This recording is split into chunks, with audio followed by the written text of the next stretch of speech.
Hello, everybody. And welcome back. Oh, you're jumping straight. I was going to introduce you. Needs no introduction.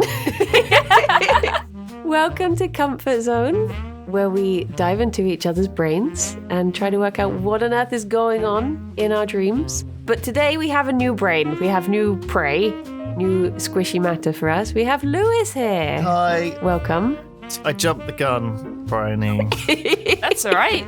Thank you for probing my brain. Are you aliens?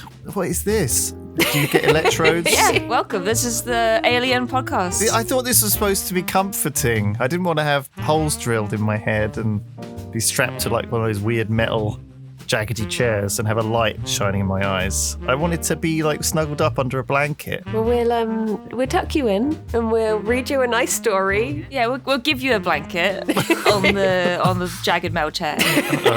How's that? I feel like I'm being beamed up right now. Do you like talking about dreams, or do you find it like, because I know a lot of people, they're just like, oh, I don't want to hear about other people's dreams. Oh, I think Tom's a bit like that, isn't he? Unless he's in the dream, he doesn't want to know. That's the old meme, isn't it? That, you know, don't tell me about your dreams unless I'm in them or someone's having sex. Exactly. But I think I don't know. Dreams are interesting.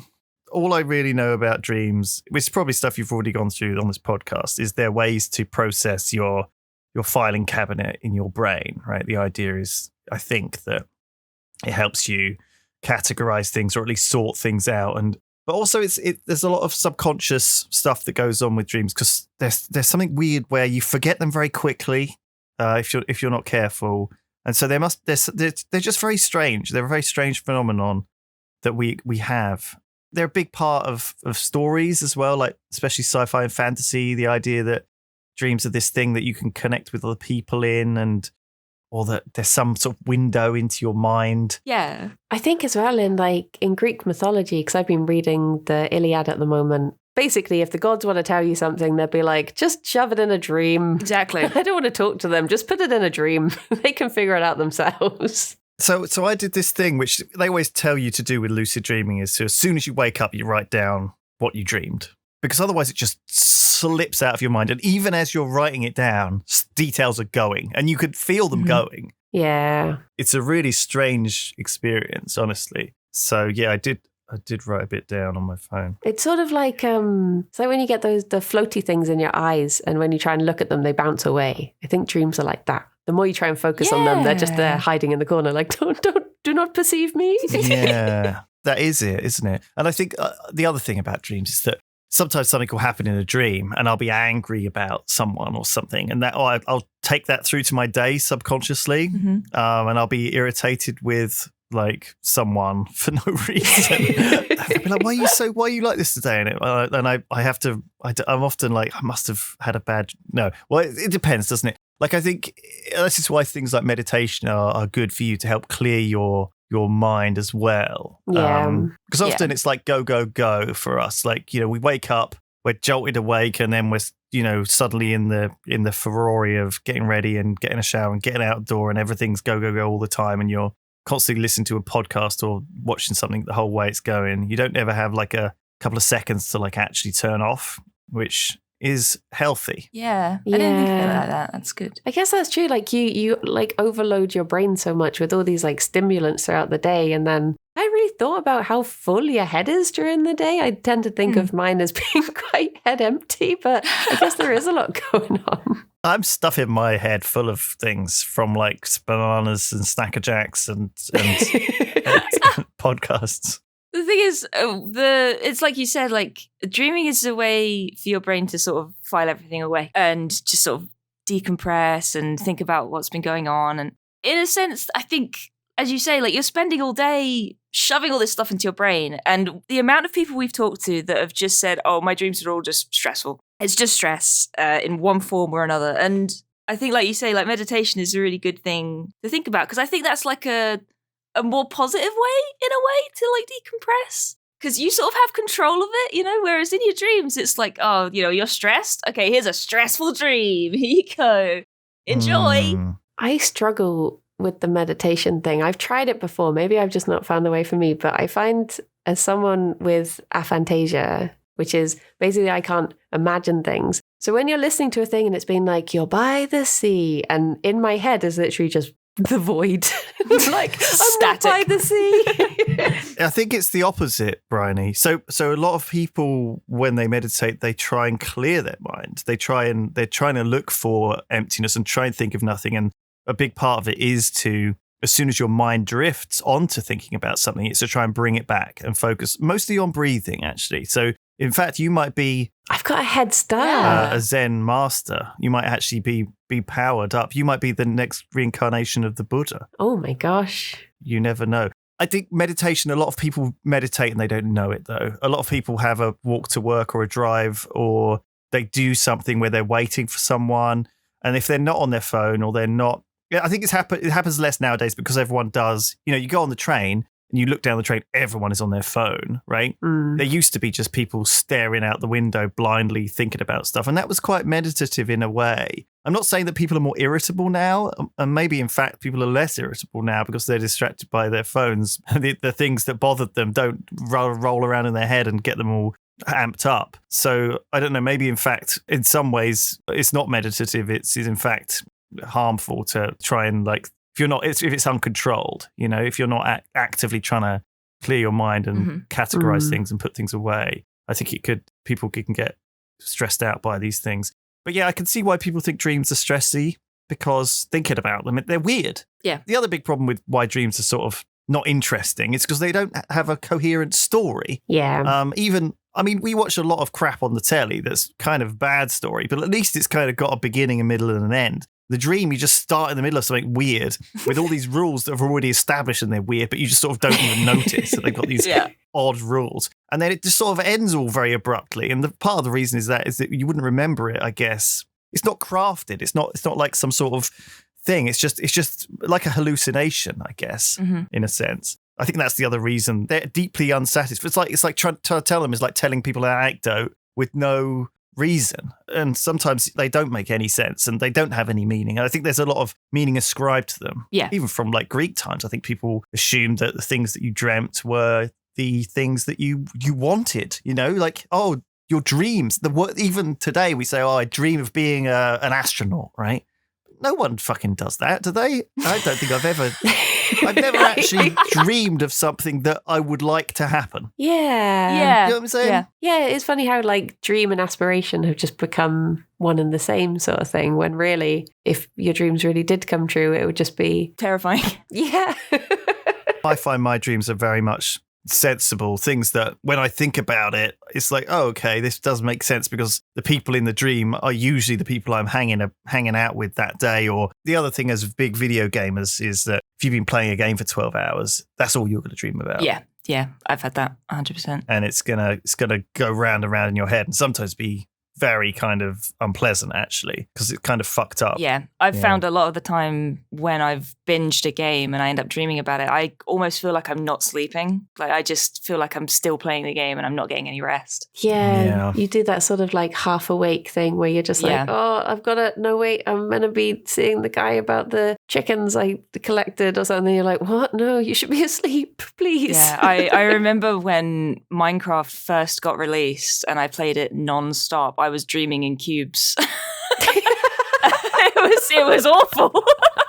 When I had COVID and I was like, I couldn't sleep because I was like all phlegmy. I was like in this kind of I was so tired, but I was like in this half awake, half asleep. I had these terrible, like vivid dreams about just frustrating nonsense. It was like I was reading books, but there was nothing on the pages. And I was like trying to play a board game, but the rules didn't make sense. And it was just going over and over and over again as well. It was like, I was like reliving this same couple of moments of frustrated confusion. It was horrible, actually. Yeah. So yeah, I could see why people would do without them if they could. Certainly sometimes. It'd be nice to be able to fucking turn them off. It's like the last thing you need is to be mentally ill on top of your being physically ill. Mm-hmm. Yeah. Would you say your favorite kind of dream then is more of an ordered, quite normal dream? Like not particularly left field or anything, just... I don't hate dreams, but I think I'd hate them more if I remembered them. Like, for example, if I wake up in the morning and I've had like a bad dream, I'm not going to fucking write that down. Do you know what I mean? I'm just going to be like, yeah, let's just forget that one. And then I do. I can't actually tell you really anything particularly detailed about any of this stuff. Because even when I had COVID and I had these awful nightmares, I know I had these terrible. I can't really remember even, like I said, what it was about. I can remember like very, very loose snippets, but it's kind of gone. And I should know because I spent hours and hours, it felt like, going around in circles with it. I'm not one of these people who wants to fly in dreams or like lucid dream or like, I don't know, have sex with supermodels or whatever people want to try and do in dreams. A lot of people talk about this as if like, oh, I've taught myself to do whatever I want. I'm like, okay. Yeah. I don't look forward to dreaming, I guess. I feel like it's not particularly restful if you end up lucid dreaming all the time. Yeah, like we already have to be in charge of what we're doing in the waking hours. Just like, I feel like sleep should be a bit of a time off. Just let your brain go about its nonsense and do whatever it wants. Exactly. Yeah. I like the idea of curating it a bit, or at least having control over it, so you're not upset or scared. But I don't know, I feel like it's almost like having a general anesthetic sleeping a little bit. Like, it's happening to you, but you don't know it, Yeah. There's a few of the anesthetics which quite scary. Like when I had my wisdom teeth taken out, I had this anesthetic that you're awake for the whole thing, but you don't remember it. It's like one of these sort of, I can't remember what it's called, but it's a specific type of anesthetic where they still want you to, they don't want you to be completely like asleep. Yeah. But you wouldn't remember any of it. And I feel like that's a lot of what dreaming is like. But it's a terrifying thought, isn't it? That you might remember someone, pulling your tooth out or whatever. Yeah. I have a friend who swears he had surgery and he swears he woke up in the middle of it and was conscious. And I'm pretty sure he was just dreaming it. He had a dream because obviously that was what was on his mind. But he's just like, no. I woke up. I remembered what was going on, sort of thing. But I've never really thought about if people dream under because I've never had a general anesthetic. Do you know if you do still? Yeah. Do you still have dreams under it? I don't really remember very much at all. I remember them like counting down. It's like count down in your head from like 100, and I was like 199, and then that was it. I was like gone. Yeah. It was like one of those types of things. It's like that sometimes when you fall asleep, people usually have something reliably. Not everyone, but someone usually has something reliably that knocks them off. I find. Yeah. There's a couple of things that if I start thinking about this thing, I guess it's like the counting sheep thing, right? If I start thinking of a chessboard and then any move on that chessboard and I'm asleep, I think it must be that part of my brain that just wants me to, like, is keyed in with this is boring. I accidentally did that with Paul McCartney because I beg your pardon? my mum won tickets to go and see Paul McCartney. Does Alex know? She won tickets to go and see Paul McCartney at the Royal Albert Hall, and I went straight after work after a really long day, and I just fell asleep throughout the whole thing. I would wake up at the end of every song when people applauded, and then I would fall asleep again. And to this day, if I hear Paul McCartney, I'm just like nodding off. Oh my God. That's cute. It's like a hypnotic trigger. That's amazing. It's like you've been hypnotized. Been conditioned, yeah. It's the same with Tony Robinson because I used to have trouble sleeping as a child, so I used to rent audiobooks from the library, and it would always be Terry Pratchett books read by Tony Robinson. So he makes me go to sleep as well. That's good. He's got a very restful voice. He does. That makes sense. That does. I wish I had something like that. Good old Tony. With Paul McCartney to go to sleep. Yeah. I tend to just do sort of like the meditative thing where I just imagine that I'm in a completely empty room, and if any thoughts try to come into my brain, I'm like, nope, I'm in an empty room. I'm not thinking about anything. And then eventually I do just go to sleep. That's boring compared to Paul McCartney.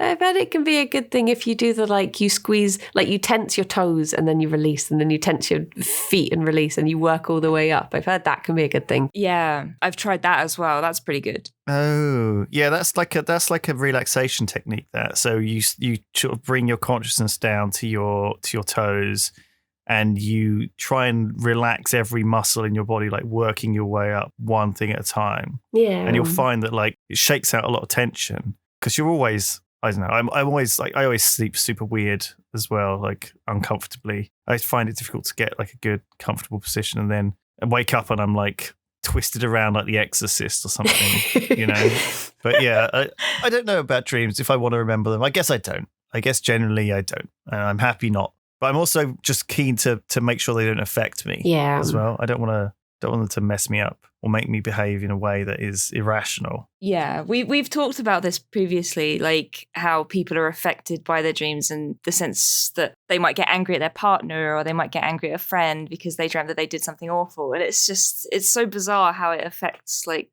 I don't know, our perception of them. I think it's all very subconscious too. Yeah. I think some people genuinely do get angry about people who've done something in their dream, like you cheated on me in your dream, and it's like as soon as you think about that, it just falls apart, though, doesn't it? Like the dream, I guess. Where's like I got wound up yesterday because I was walking to the cinema and on the way I bought a bag of hamster food, and then there was a sign on the cinema door that said you can't bring food in, and I got this weird, you know when you just have an argument in your head, I had this daydream about them trying to take my hamster food away and me being like, that's ridiculous, it's hamster food, I'm not going to sit there and eat these biscuits and peanuts during the cinema. And I was like, why am I getting into this argument in my head that's just making me really grumpy for no reason? It's not even happened, it's not going to happen. I feel like dreams can sometimes just be a big extension of that. I think that is part of who we are. I'm not an expert on this sort of stuff at all, or I'm just a sort of casual observer. But I feel like we as humans have this higher brain capacity to envisage these scenarios, partly to protect us or make us prepared for if that were to happen. You know, you've played that scenario through in your head. It doesn't sound like it really was very helpful, but if it did happen, if someone was like, you can't bring that hamster food in here, you'd be like, I'd be prepared. This is the hamster food. It's not for me. I'm not going to eat it in there, am I? I'm not going to fucking start chowing down on a load of these, like, whatever they are, corn, peanuts or whatever hamsters eat. What do they eat? Like bits of lettuce? I don't know. Lots of different seeds and stuff they tend to have. Okay. A little flat peas and corn. And I don't know if dreams are necessarily an extension of that, but certainly they... Even now, like, they're weird, aren't they? It's nice. They're just weird. Yeah. It's like a forgettable thing about humans. Humans. We will analyze humans. Beam up Lewis and examine his dream. There is a thing, though, where these sort of daydreams, they relate to your conscience in a way. So you think of these arguments that you'd have, and I think there's a thing where people might think of like a really terrible thing, like, oh, there's someone standing at the edge of a cliff over there. What if I kick them off? And your brain would never act on it, but these thoughts are there so that you think, no, that's a terrible thing to do. Why would I do that? And yeah, I don't know. It's that is like a normal thing, and you're right. It's that part, isn't it? It's the call of the void as well, isn't it? Yeah, and it's like the what would happen if I just fucking jumped off right now? Yeah. Or you know, when you're driving a car, you're like, what would happen if I just fucking drove off the road? You know, you get these stupid things that you're not going to do, but your brain just goes there. Yeah, it's like literally any time I'm holding a baby. My brain's like, what a lovely baby. What a shame if I dropped them. And I'm like, no, why would you think this? Yeah, your brain does go there. I have to put my phone in my pocket anytime I go across a bridge because it's just constantly like, what if you threw your phone off? And I'm like, that would be so stupid. And I'm like, yeah, but what if you did it? Just do it. I find that is constant. Like, you know, I'm on a bus and I'm like, oh, what happens if a guy came in with a gun onto this bus and I was like, had to escape out the window? And I was like, you go through these stupid scenarios in your hand that just stress you out for no reason. I think I do that, but it's mostly, what if I suddenly really thought I was going to shit myself? What would I do? I don't know if it just comes from having IBS, so I'm always planning where the nearest toilet is. And the thing is, I think that triggers it as well, because then it's anxiety of like, oh, geez, I hope I don't need to now. But what would I do if I did? Yeah. I should probably prepare for something more serious, like an attack. I mean, that's pretty serious. I guess the thing is, I feel like that a lot too. Like I'm only minutes away from shitting myself in public, right? You know, I'm in the middle of town and I'm suddenly really need to poo and I'm like, oh, where am I going to go? And there's like, I've never actually shit myself in public, but I know it's only a matter of time. And if I was unlucky, it would have happened a lot more. The chances of shitting yourself are never zero. You're not alone, Briony. See, the chances of it happening would be a lot higher if you didn't have these thoughts. This is true. all humans, I guess, are moments away from shitting themselves in public. Yeah. That's what you've got to think. Even like Bob Geldof and, President Obama, all these people, they're like us. The Queen. It's like Alex got bought for his birthday. He got bought tickets for a hot air balloon ride, and I had to say no because I just kept on thinking, what if I'm like however many feet in the air and I suddenly really need to go and I'm in a basket with 12 people? What do you do? Let's see. So he ended up going with his sister instead. Oh. They're not that good. You don't miss out. Yeah, you're very cramped in a hot air balloon. I've been in one, and God, they fit so many people in that little basket. Oh, so I could have blamed it on someone else. If you shit yourself in that basket, you're in trouble. I don't think that's the reason, though. I don't think that it's so cramped that it's going to squeeze you that hard that you're going to poo. That's not what I meant, but that's another issue. Well, so it's so cramped that if it had have happened, I could have just turned around to the person behind me and been like, "Did you just put shit in my pants?" Yeah. They're that close. You could have done that, actually. Did you just... I can't believe you've done this. Throw him off. That probably would have been another thing. I would have worried about pushing someone out the basket as well. Well, that's just another thing I'm now worried about, shitting myself in a hot air balloon. Thank you, Briony. I didn't need that, but now I have it. New fear unlocked. It's like when you're doing an escape room or something. Any time and that you like, shit yourself. Yeah, they let you out pretty quick. It's my gamer plan. I think my body's pretty good. I mean, every time I go on stage, I feel like I'm scared beforehand and I need to poo. Like almost every time I'm on stage at any point. So I think if I was going in a hot air balloon, I would be able to poo before the ride. Do you know what I mean? Yeah. This isn't the IBS podcast. Sorry, this is the... Oh yeah, should we get back on track? Should we hear your dream? Because you said you wrote one down for us. Yeah. I did, but it doesn't make any sense. Oh, they never do. Okay, so in my dream, I had a phone call. So it starts with a phone call of asking me if I was coming to this thing. Now, that happens to me quite often. People say to me, "Lewis, you coming to this thing?" And I don't know whether that means immediately that I've forgotten about it. Do you know what I mean? Yeah. Because then what do you say to that? Because I don't want to say what thing, because it might be something that, it's like, oh, it's my birthday party that I invited you to, or, duh. And I'll be like, oh no, I don't have a present. Do you know what I mean? Or it might be some, I don't know, like even like this podcast recording, I will have just forgotten, because I constantly do this. Like I've got a Google Calendar and stuff and I'm organized, but I still get people occasionally asking me, "Are you coming to this thing?" And so it put me on edge. It was someone, I don't even know who on the phone, but it was at the local coffee shop, and that was all the information I got. And this was in somewhere where I don't live. I think it was like it felt like an American, like an LA. It was sunny, it was nice, which is obviously not what we've had in the UK for the last 9 months. Yeah. So I'm instantly thinking, am I myself? Sometimes when you're in a dream, you're disjointed and you're sort of playing someone else. Because, we do this a lot, right? In terms of video games, we get into other characters, or we role play, or we watch TV and we put ourselves in the minds or bodies of these characters, especially in books too. You're reading a book and you're trying to get into this character. So that's the other thing about dreams. Like, I'm never quite sure whether or not I'm actually me. But in this case, I assume I was. And I went to this coffee shop and Ben's there, of course. So obviously someone that I hang out with every day. But he wasn't Ben. He was like a cool version of Ben. He was like cool Ben. The cooler Ben. He was like leaning against the wall of the coffee shop in like a fancy long trench coat and smoking.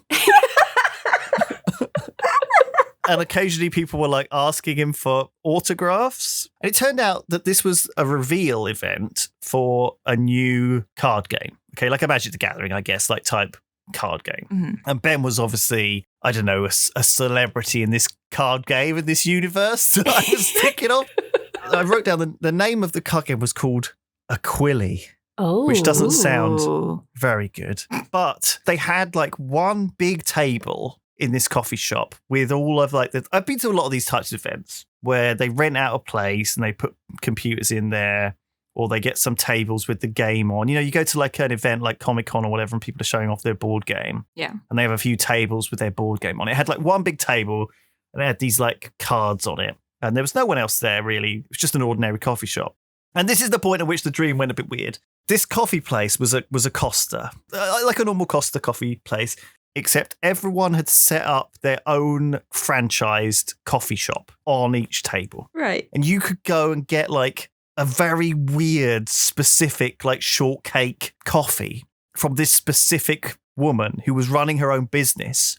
It's like the gig economy. I don't know. But the thing is, these coffee shops all functioned like mobile idle games. So when I got to this fucking shortcake coffee, I asked for it, and like a little timer started counting down. It was like 14 minutes, 59. So I'd have to wait for the coffee. Amazing. And I could see there were like other timers, like this one was like 48 hours, and he only had like half of his coffee restaurant built yet. He was still like getting cups and stuff. Do you know what I mean? It went sideways. It didn't have any coherence at that point, and it went into like weird land. Mm-hmm. So I looked around, and they'd finished the reveal event, and everyone had left, and they pushed the big table to one side, but they kept all of these cards on it, and they just left it there in the coffee shop. So I thought, oh, these cards might be worth something one day.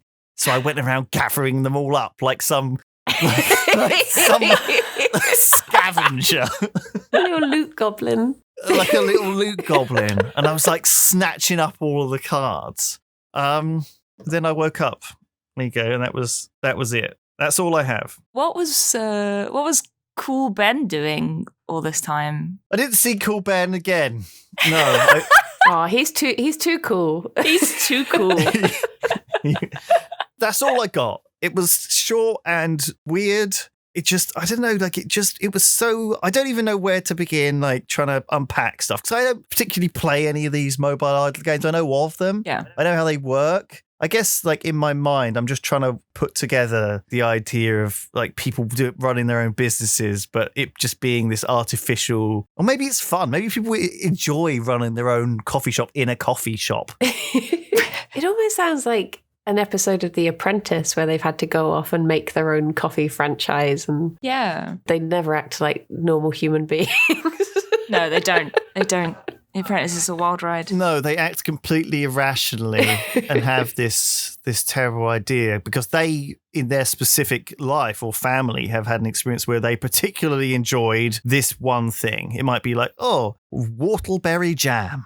Everyone knows about whortleberry jam. My family in our village all love whortleberry jam, so surely everyone's heard of it.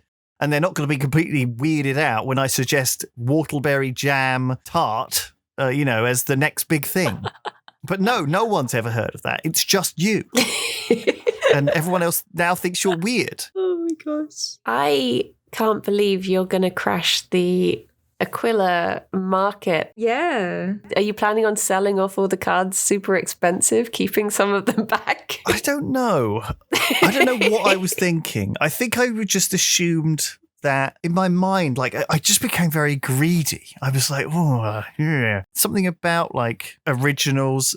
In my mind, it was like, like the Superman comics or number one or whatever are all worth a lot more. Yeah. Yeah. To the point where you start making more of those. You just start making number one of this, number one of this, number one of this, and you never do a number two. Mm-hmm. Every comic is something number one, right? Because it sells more, because people collect it, because they want to have the number one, because they know that comic number one is worth more. Yeah. Mm-hmm. In the same way with collectible cards, what used to be a kind of collectible card game has become a parasite on the sort of investment-y loot industry, right? Big card game manufacturers, especially in America, now lean into the idea that opening a pack of cards is like a loot box. Mm-hmm. It's like a lottery ticket, right? You might find in your pack of baseball cards the one card that has a lock of, whatever baseball. I can't even name a single baseball man or woman. Baby Ruth? Was Baby Ruth a baseball person? Baby Ruth. Sure. It's got a lock of Baby Ruth's hair signed by Baby Ruth in the card. They actually make these cards that are golden tickets, right? Mm-hmm. And it never used to be like that. It used to be, there was a collection, there were 52 cards, it was randomized, and you had to kind of collect them all. You traded them with other people. But what they've realized now is that they can sell more if they can make it gambling. And so that's happened in digital card games, sure. It's happened in real card games too, to the point where it's kind of evil and shouldn't be allowed. But it's a thing that experience. And so I think in my mind, I'm suckered in as well, right? Like I believe that the first edition will be worth something. But weirdly, like actually, it's not necessarily that. Like you'd be surprised what people put value on. So for example, like Pokemon, right? Barry bought this big sheet of uncut Pokemon cards. Yeah. Have you seen it in the office? I have seen it. It's like, I don't know, 50 shinies from second edition or whatever. And they gave these cards away. And it seems like it would be a pretty rare thing, right? But it isn't, I mean, it's worth good money, but it's not worth a lot, even though it's a pretty unusual item. You see this too with like movie props and movie things. You know, sometimes, you know, a prop from the original movie will be worth a huge amount of money, but the original script won't be, or something like this, you know. And I guess it's worth what people will pay for it at the end of the day. But I think that you see some games that are clearly much rarer than Pokemon be worth nothing at all. Yeah. And others be worth a huge amount because there's a collector's market. My parents bought like a stamp set of the Millennium, you know, a collectible Millennium stamp set. But of course, it's worth nothing because everyone bought the collectible Millennium stamp set thinking it would be worth something. And they made 100,000 off them, you know. Whereas actually the year after, the 2001 stamp set or whatever, they made fuck all. No one bought it. Yeah. And it's actually worth quite a bit now. Do you know what I mean? Because like stamp collectors actually they can get that fucking Millennium one from any old fucker. Whereas the newer one which wasn't printed as much. And it's odd that somehow has more value. It's like the Beanie Baby thing, you know? Yeah, I had so many. It was like a mania. Everyone was like, Beanie Babies were changing hands for hundreds of pounds. And now they're obviously absolutely none of them worth fuck all. Nope. Don't I know it?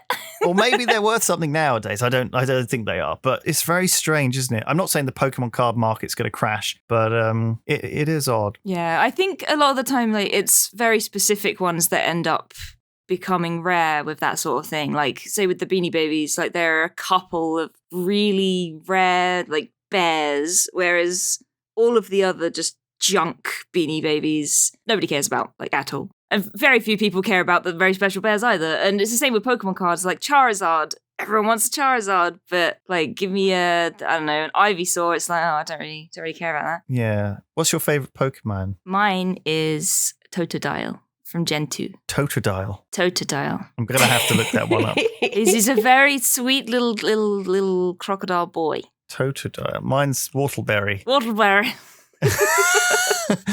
He's a posh little boy with a top hat. Oh. Whortleberry. Bidoof reminds me of Jerry, so he's my favourite. Bidoof is a very good choice. Totodile is an overly happy cartoon crocodile. He is, and I love him. See, that's the thing as well. I would happily collect every Totodile Pokemon card. And it's like Harry with his Mr. Mime Pokemon cards. Like, I think everyone has their favorite, and people might like monopolize on that, you know? They'll be like, oh, everyone loves Pikachu. A lot of people's favorite Pokemon is Pikachu. Pikachu cards, very expensive. Yeah. Luckily, not as many people know Totodile, but... Totodile's a good one to collect. You should collect Totodiles. He's a big jaw Pokemon. That's what he's called. Yeah. I love him. I've had Nalsy send me a few Totodile cards. I'd definitely be up for collecting more. Bidoof Briony is plump mouse Pokemon. Aww. It's very strange. He does have a very good booty. He does. Plump mouse. Very good booty. Very plump. This reminded me of, there's this ongoing thing in my family about this board game that it must be about 30 years old now, that my dad got given for Christmas one year, called Legend of Zagor. It's like a Ian Livingstone board game, and it's still sealed, and my parents won't let me open it. And I've been asking to play this game for years. At first, my parents were convinced that it had a VHS, and I was like, it doesn't have a VHS. We can play this. And they're like, oh, no, like, just leave it. And I'm like, please. Let me have this game. I want to play it so bad. I would literally just go into my parents' room sometime and just open the cupboard and look at it and want to play it. It was just on the top shelf of the cupboard. It got to the point where I was like, maybe I'll just buy myself one, but it's like £300. Oh, God. I'm like, please, parents. Oh, it's actually worth it, is it? It's worth money. Well, I think I could probably get it cheaper used, but if it was a still sealed one, I was saying, can I sell the sealed one and buy an opened one? Odd game based on the RPG-like mechanics of the fighting fantasy books with exploration and dungeon crawling of a game called Dungeon. The game was not much of a success, in large part because it came out a bit too late to benefit from any Hero Quest hype. And no one's parents would let them open it. So it was like a post Hero Quest fighting fantasy based board game. How odd. That sounds fun. Yeah. Does sound fun, doesn't it? Thank you, Kirsty. Yeah. It does sound fun. Oh my god. Tell your parents I want to play it too. Why? So are your parents keeping it in case one day it's worth £300, which is now? Why have they not sold it? I don't know why they won't let me open it. I think it's Is just it a family heirloom now? Will they deny it when they eventually have grandchildren? Will they deny them to play it as well? Is this the idea, to torture successive generations of Turners? They have grandchildren. They still won't let me open it. Oh, really? It got to the point where I started looking up, because it has I think it's meant to have 200 voice acted phrases in this battery operated game sort of thing. And it got to the point where I was looking up YouTube videos just to hear the voice because I'd been denied it for so long. I was like, God. What does Zagor sound like? It has an electronic voice. It must be one that's kind of automatic. Or is it? Is it I guess it must be fixed, right? Because it's from, I guess, the 90s, 1993. I don't know. Has it got a tape? It has 2 goblins, 2 orcs, 2 zombies, and 3 skeletons. A troll, 2 ogres, 2 chaos champions, and a hell horn. Wow. It's got a lot of pieces. It has got 300 pieces, although most of them are equipment tiles and torch tokens and things. I think that's why my parents could never be bothered to get it out, because they just didn't like board games that were a lot of setting up. And I think they thought, we're just going to spend ages setting it up and then you'll get bored and you'd want to go and do something else. And I was always like, no. Well, it's actually a very low complexity. It's only 1 out of 5 complexity rating. Well, 1.7 out of 5. So that doesn't seem very high. That's super light as it goes. Yeah. Oh, there you go. I found a used one for £140. And this is sealed. Oh my God. Oh no, I mean our one is sealed. So it must be that much more for the plastic wrapping. Yeah, it's double the price for that premium plastic. I think these things should be worth more as collectibles, partly because it feels like it would be an incredible faff to fake one of these, right? I just feel like so much art and even Pokemon cards, right, are super easy to just create a counterfeit. Yeah. It's just a piece of fucking card with some foil on it. People are counterfeiting banknotes and shit. Do you know what I mean? They're worth way less than a fucking Pokemon card. Do you know what I mean? If you're going through that much effort to counterfeit a $10 bill, I'm just saying, I like the idea of collectibles being more easily authenticated. I watch a lot of stuff, and there's always people art frauds, and so hard for these guys to authenticate them in some cases, Wasn't there a pair of Queen Victoria's bloomers that sold for thousands of pounds? And I'm like, firstly, why would you want that? And secondly, how do you know that they're specifically her bloomers? Yeah, I do remember that. Did she sew her name in the label? I feel like the fakers, all the knockoff people in India and China or wherever are not making knockoffs of Victoria's bloomers, though, are they? That's true. Yeah, they're focusing on more important factories dedicated to them, pumping out the bloomers. That doesn't cross their mind. So I think that to me is fine in a sense. But yeah, where are you putting that? Are you keeping it in your wardrobe? In a drawer? In the lounge? Are you framing them? Do they get dusty? What about moths? I don't know. It's complicated. I want to buy stuff that collectibles, like Barry's Pokemon card. It's a good one. It's a thing that goes on the wall. You have a UV bit of filter on it so it doesn't get all washed out in the light. Mm-hmm. The other thing is people are always finding Ming vases in their kitchen or whatever. It's oh yeah, this is... I usually let the cat poo in this, and it's it's now worth £100,000. That always happens as well. There's so much that is so specific. It turns out that another type of vase made at exactly the same time is just as rare but worth nothing. It's very weird what's worth stuff. It is. It's really odd. What do you want to collect? What were you going to buy from the Antiques Roadshow? Oh God. Oh, I always liked when they would buy little silver boxes, but I would have no use for it whatsoever. I used to watch Bargain Hunt with my parents, and then when I went to university and I was homesick, I would put on Bargain Hunt. Aww. And I used to like when they would get the little like squishy eye telescope thing and they'd shove it in their eye and they'd look at the markings on silver boxes and be like, oh yes, it's Birmingham in 1653 or whatever. And I don't know why that amused me so much, but yeah. I love that. I would just collect all the old jewelry like a dragon. I'd hoard it all.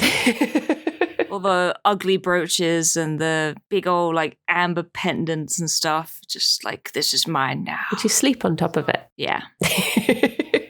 How old though are we talking? Honestly, most of the stuff probably not that old. I would probably just collect it for the sake of collecting it rather than for the value of it. Just because it's pretty and sparkly. I'd like to think I would collect like some sort of coins or something. Mm-hmm. I don't own a single collectible coin.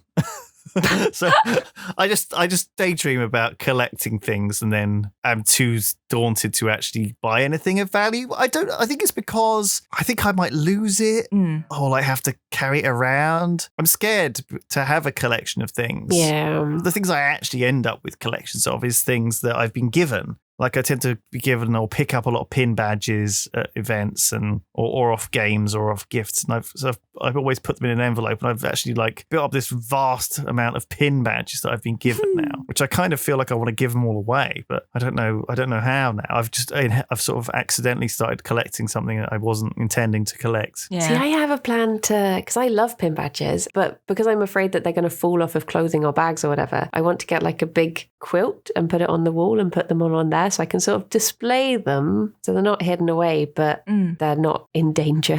Put a quilt. That's a good idea. Well, no, you got to put them in a book or something, in a box under the stairs. You can they often do like bags that have a clear panel on them so you can just put the pin badges on them and they won't fall off. Oh. They're quite good too. I reckon you could put them in like there's probably like a frame with holes in it, that you can put them in. Yeah. I have like a badge collection and it's got all the old ones like were you ever in the Tufty Club? They were like a thing when I was in primary school and they would teach you how to cross the road.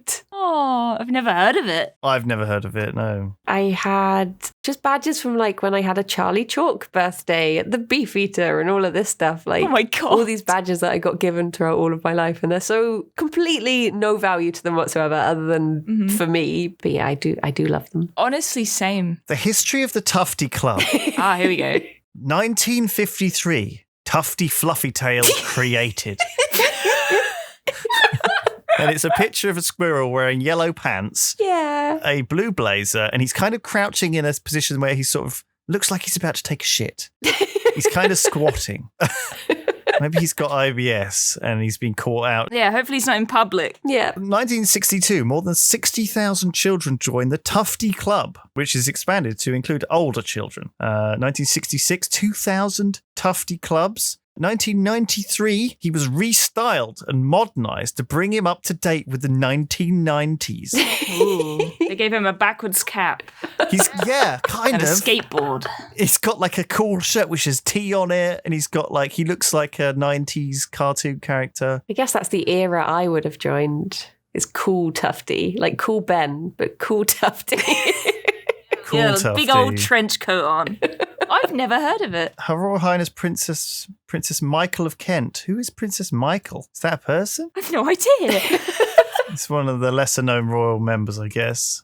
She became the president of the Tufty Club and updated his image as well. A long history. The latest bit of Tufty news is from 2007, so a while ago. He is about 70 years old now, so maybe he's like retired. It's prime collectible phase now, right? All of those badges. That's it. The highly sought after Tufty badges. There are going to be forgeries everywhere. Well, no, though, because we've never heard of it. That's the thing. I reckon Blue Peter badges are probably worth a bunch, right? They must be, like the old ones. Oh, no, they give those out to anyone these days. They do. But my dad once was working for one of the presenters of Blue Peter. He was doing a roof and he was up in the loft and he found a box full of Blue Peter badges that she'd obviously nicked from the studio.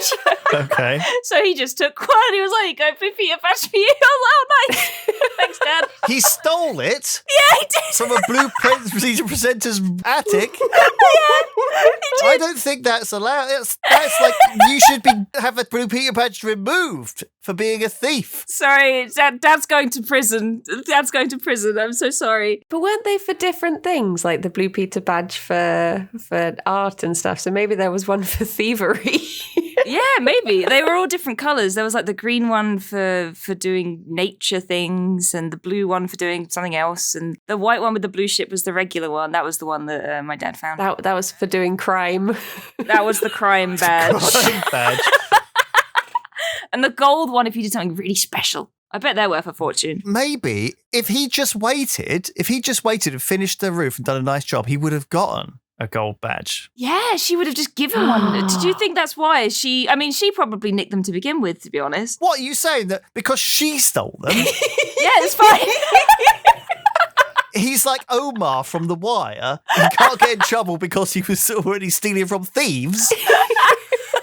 Exactly. I reckon she continually bumped into children who were like, oh, I recognise you from Blue Peter. Oh, yeah, she probably handed them out. And she probably gave them to people, Oh, as a nice thing. Dad, how could you? And that was one less child who got one. Well, no, because I got it in the end, so. She gave them out to all of the community, and there was just little Timmy at the end, and she was like rummaging around in the bag, like, I'm sorry, little Timmy, there's none left. He gave it to you? Why did you deserve it? What have you done? I didn't. You stole it from him. No, I didn't steal it. He gave it to me. I was handling stolen goods. Yeah, to keep quiet. And now you've broken that promise. He's going to take it away again.